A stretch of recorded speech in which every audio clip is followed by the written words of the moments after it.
Chasing a winner, Trump fuels a Ukraine escalation he once opposed. Flattered by NATO, boosting weapons sales, and impressed by Ukraine's strikes in Russia, Trump embraces the proxy war.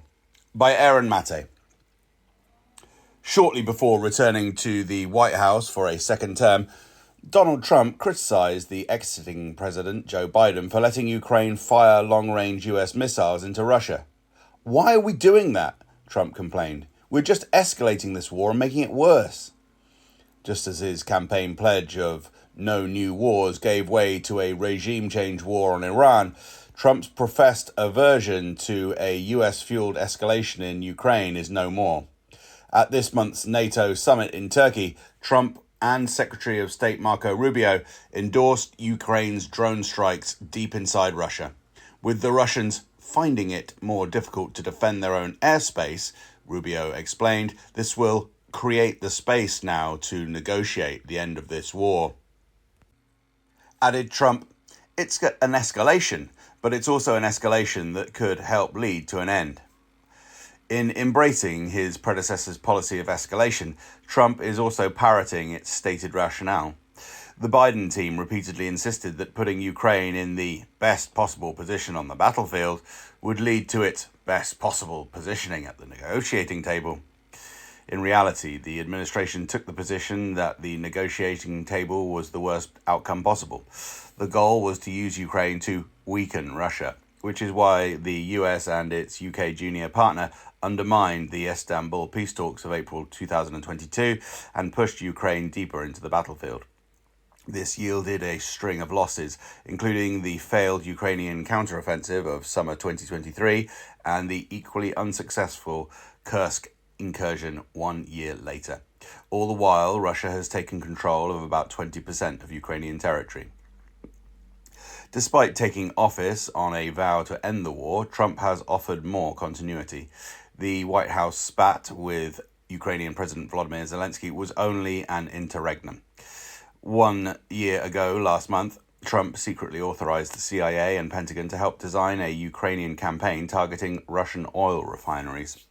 US intelligence estimated that the strikes would cost Russia's economy up to $75 million a day. Quote, "We found something that is working," one US official remarked.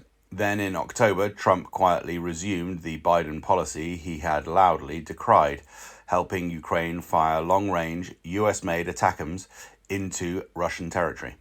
Trump's peace plan, the product of last summer's summit with Putin in Alaska, was rolled out in November only to quickly wither in the face of war hawk opposition, including from Rubio. With diplomacy non-existent, Ukraine's US-crafted drone war has caused an ongoing fuel crisis across Russia, including a major power outage in Crimea. Amid long lines at gas stations nationwide, the Kremlin has suspended the export of diesel and even moved to import fuel for the first time in decades. Russia's energy woes are integral to a new narrative echoed across NATO-led media outlets that Moscow is suddenly losing. Yet, as Russian journalist Leonid Rogozin, a critic of the invasion who lives in exile, notes, quote, "Ukrainians are bracing for another horrific winter in unheated apartments, while Russians are merely at the stage of making an extra effort to fuel their cars." In a proxy war premised on having Ukraine, quote, "fight to the last person," as the late Lindsey Graham described it 4 years ago this month, the plight of Ukrainians is incidental. Ukraine's chief function is to sustain its patrons' long-standing hope that Russian suffering will hasten Vladimir Putin's downfall. Accordingly, Russia's energy shortages have reportedly encouraged Trump, who is said to be impressed by the strike's effectiveness. "It's relatively simple," one NATO diplomat observed. "Trump likes winners, and Ukraine recently has started winning." To keep the mercurial head of the proxy war coalition on board, NATO has tried to make him the biggest winner of all. At the alliance's 2025 summit in The Hague, member states caved to Trump's long-standing demand for a commitment of 5% of GDP on military spending. The lone exception was Spain, which capped its pledge at 2.1%. Madrid's resistance to the militarist surge drew the ire of Trump, who dismissed the Spaniards as a wasted cause and terrible partner in NATO. 1 year after adopting Trump's 5% pledge, Secretary General Mark Rutte used this month's NATO summit in Turkey to convince the US president that the alliance is delivering results. As Trump landed in Ankara aboard a new $400 million Air Force One gifted by Qatar, NATO announced tens of billions of dollars in new weapons purchases.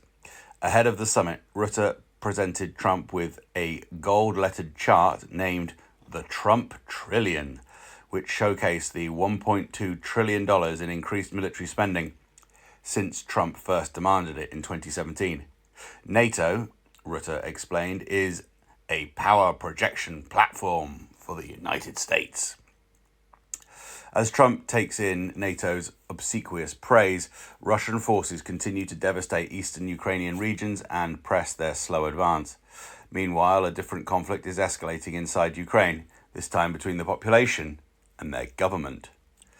Protests erupted this week over the firing of a popular defense minister, Mikhailo Fedorov, who had reportedly stood up to corruption in the ranks. In Lviv, an angry crowd confronted Ukrainian military recruiters who had detained several young men accused of failing to register for duty. In images that went viral across Ukraine, hundreds of protesters surrounded the officer's vehicle and tipped it over. It was one of countless confrontations between ordinary Ukrainians, even in ultra-nationalist strongholds like Lviv, and the so-called press gangs deployed to snatch men off the street and send them to the war. In the face of this growing resistance to forced conscription inside Ukraine, the European Union tightened its rules for arriving refugees by denying protections to Ukrainian men of military age.